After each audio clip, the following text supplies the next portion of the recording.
Mina olen Raneli Ruul ja ma mängin Melissandet, kes sai vaesest kingsepa tütrest suurlinna daamiks. Mina olen Mart Niinepuu ja kehastan majaperemeest, endist komöödianäitlejat Siim Pungerjat. Minu nimi on Maarja Korsnik ja ma mängin linnatüdruk Vivi Matsoni. Mina olen Kadri Bergman ja etenduses olen Viks Virtin Mall. Mina olen Miguel Kaju ja mina mängin vabakunstnik Kooritsat.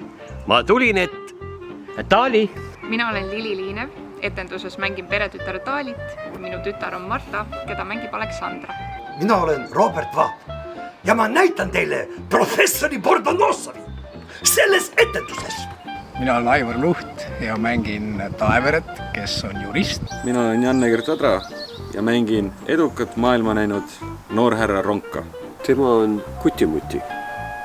Mängib etenduses siis, kui see tahab. Aga mina olen Hellar Bergman ja mängin vaesunud kapitalisti, härra Matsonit, kes tänavu peab suvitama punkerdas. Mina olen Marianne Uspel, kes mängib lavastuses paruness Adelkassi, kes tuli siia puhkama.